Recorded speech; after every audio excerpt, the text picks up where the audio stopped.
एक अधूरा सफर मध्य प्रदेश के मंडला के पास बसे एक छोटे से गांव भंवरपुर में 29 वर्षीय युवक अभय रहता था।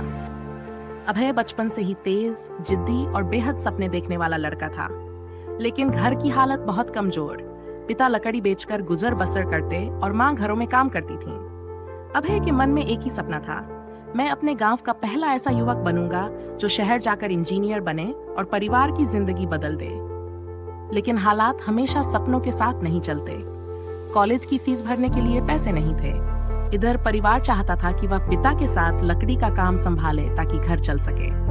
अभय के भीतर घमासान चल रहा था, सपना बनाम जिम्मेदारी। एक शाम पिता ने शांत आवाज में कहा, बेटा, सपने बड़े हों तो रास्ते भी बड़े बनाना पड़ते हैं, लेकिन पेट खाली हो तो सफर छोटा करना ही पड़ता है। अभय उस रात नहीं सो पाया।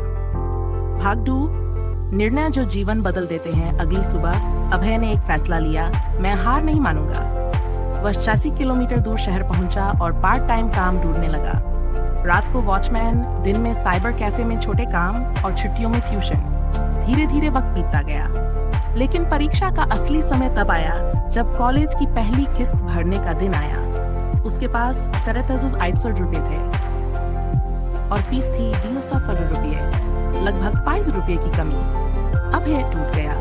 वह कॉलेज के बाहर वाली सीढ़ियों पर बैठकर खुद से लड़ रहा था, क्या सच में मेरी मेहनत से बड़ा मेरा भाग्य है? उसी समय कॉलेज के चपरासी रामदयाल काका आए। काका बोले, बेटा, जो डगमग जाता है वही गिर जाता है, तू डगमगा मत, कोशिश कर, भागकर दिखा, शायद दरवाजा खुल ही जाए। काका के शब्दों ने चिंगारी जला दी। अभय अगले 2 हफ्तों में 3 काम करता रहा। सुबह दूध सप्लाई, दिन में साइबर कैफे, रात को वॉचमैन, और जब एन आखिरी दिन फीस भरने का मौका बचा था, अभय ने पूरी जान लगाकर 32,000 रुपये जुटा लिए। उसी शाम उसने कॉलेज की पहली फीस भर दी। अभय को ऐसा लगा जैसे उसने पहला पहाड़ पार कर लिया हो। सफर कठिन होता गया। कॉलेज शुरू हुआ, लेकिन असली परीक्षा अब थी। अभय थका हारा क्लास में पहुंचता, नींद से बोझिल आंखें, लेकिन दिमाग आग की तरह सीखने को तैयार। उसे टीचर अच्छे से नहीं जानते थे, दोस्त कम थे और पैसे हमेशा कम। पर एक चीज बहुत थी, जिद। दूसरे वर्ष में कठिनाइयां और बढ़ गईं। माँ बीमार पड़ी, पिता का काम बंद हो गया, घर की पूरी जिम्मेदारी अभय के कंधों पर आ गई। वह दिन भर कॉलेज, शाम ट्यूशन, रात वॉचमैन और कई बार तो 8 घंटे लगातार बिना सोए काम करता। एक रात पहरेदारी करते हुए वह गिर पड़ा। रात के 3 बजे, ठंड, भूख, थकान सब एक साथ। लेकिन उठते ही उसने खुद से कहा, मैं नहीं हारूंगा, आज गिरा हूं कल नहीं गिरूंगा। उसके भीतर आग और तेज हो गई। बड़ा मोड़। तीसरे वर्ष में कॉलेज एक टेकन आयोजित कर रहा था। इनाम था 1 लाख रुपए, शहर की शीर्ष कंपनी में इंटर्नशिप। अभय का दिल कह रहा था, यही मौका है, लेकिन प्रोजेक्ट बनाने के लिए सामग्री चाहिए थी। सेंसर, मोटर, चिप्स और पैसे शून्य। अभय घबरा गया। वह लाइब्रेरी में बैठा था, तभी एक लड़की स्वरा पास आई। वह उसकी क्लासमेट थी, शांत, समझदार और हमेशा मदद करने को तैयार। स्वरा ने पूछा, तुम परेशान क्यों हो? अभय ने सब सच बता दिया। स्वरा ने बिना कुछ सोचे कहा, मैं तुम्हारी पार्टनर बन जाती हूँ, तुम दिमाग लगाओ, मैं जो कर सकूंगी वह करूंगी। दोनों ने मिलकर एक अनोखा प्रोजेक्ट तैयार करना शुरू किया, विलेज स्मार्ट सेफ्टी डिवाइस। एक ऐसा छोटा उपकरण जो गांवों में खेतों, घरों और पशुओं की सुरक्षा करता और मोबाइल से जुड़ सकता था। दिन रात मेहनत चली। कई बार प्रोजेक्ट फट गया, खराब हो गया, शुरू से बनाना पड़ा।